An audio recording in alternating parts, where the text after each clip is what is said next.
Front doors have been built from wood for thousands of years, so why not now? Check out these mahogany doors I built a few years ago. They include an integral drainage system built into the raised panel, acid-etched glass, and traditional mortise and tenon joinery. So stick around.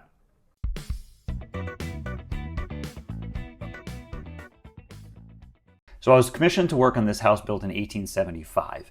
Started with a SketchUp model that I made just to confirm that the homeowner was happy with the design.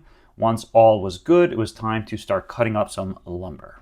Starts out with a stack of rough sawn lumber. This is 8-quarter Sipo or African mahogany. Beautiful wood and a lot less expensive than genuine mahogany. What I'm doing here is I'm laminating up a series of pieces that are going to be used for the rails.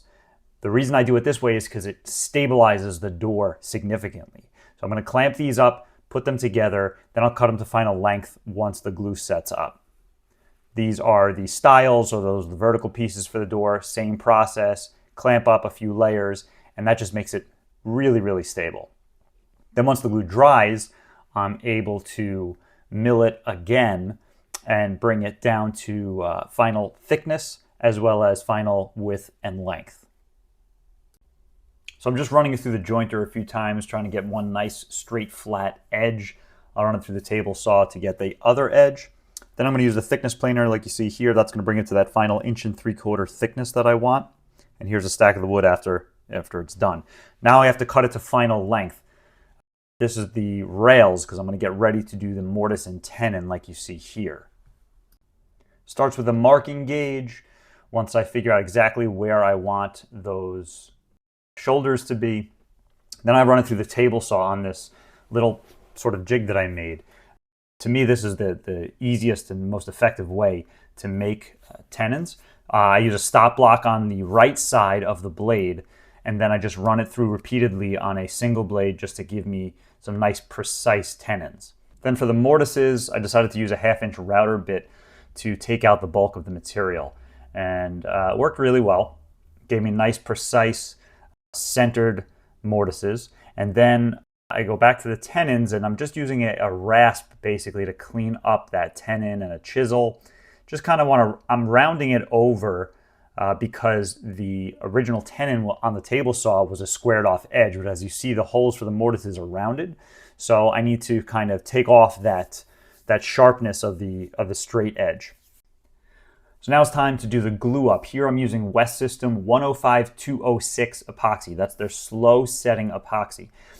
The reason I love this product over, say, wood glue is that wood glue will set up way too fast. This stuff gives me at least a 1/2 hour of open time, and it gives me plenty of maneuvering.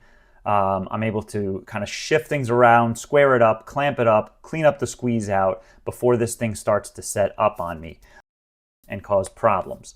It is a little bit messier, yes, than wood glue, but it's totally worth it. And I'm going to be sanding this thing down pretty aggressively anyway. The other advantage is that epoxy will fill in all those gaps and cracks. So if your tenons and your mortises are not perfect, then that's okay. And that's what I love about this. So I can kind of keep them pretty loose, and all those gaps and those cracks inside of that joint are going to get filled in by this epoxy.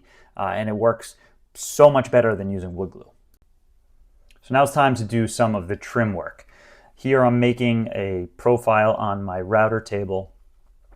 This is going to be the trim for around the window and the raised panel.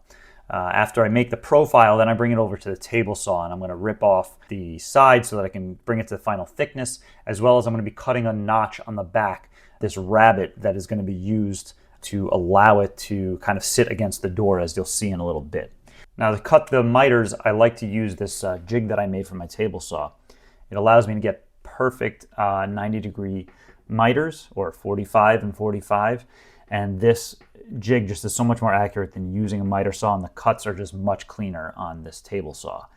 Then I use my spline jig, so my mitered spline jig, and what this does is it cuts these little notches in the miters of all these joints, because what I did was I glued up these joints with a CA glue, but it's not super strong, so that CA glue is kind of just holding it together temporarily until I add these wood splines that I'm going to put in. They'll go one at every single corner. So here's probably the coolest thing I did on this project, and that was to create weep holes for the raised panels. One of the problems when it comes to building a wood front door that has a raised panel is that water can get behind it and it needs somewhere to go. If you've ever seen a wood front door, the damage from the water can be significant. So for here, what I did was I created these weep holes at the bottom of the trim. And what happens is when the water runs down the door, if there's any water that gets stuck behind in the panel, then there are these weep holes that will allow that water to escape. Here's a close-up of the weep holes before I put any finish on the door. Then it's on to the tedious task of sanding. I won't bore you with the hours of sanding that this took. You'll just have to trust me that it was a lot. Then I started to mortise the hinges for the door.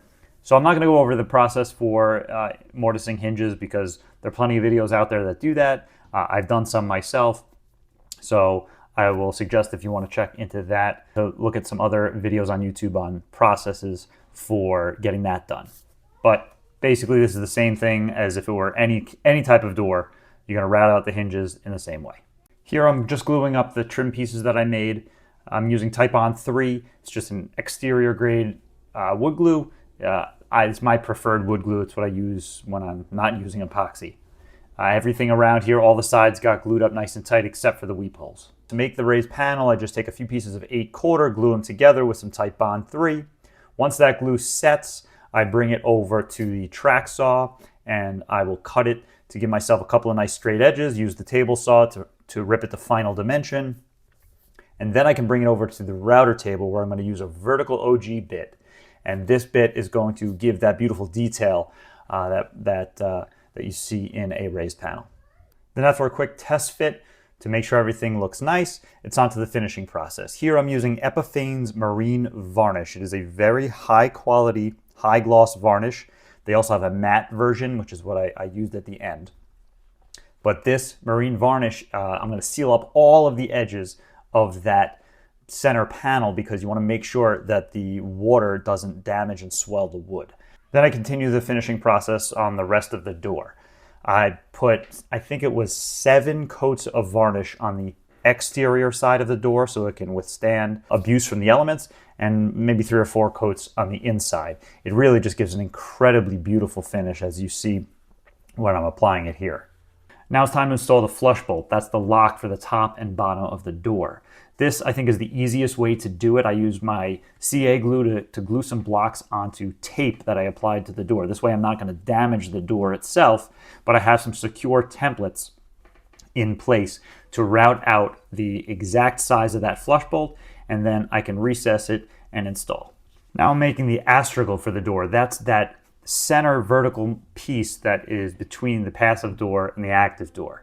It's the one that's going to accept the weather stripping to seal it up tight. As you see here, this is a close-up of the profile, so you can see that notch where that weather stripping is going to slip into place. I glued it to the door. In order to do that, I scraped back some of the finish so that I was able to get a good solid bond.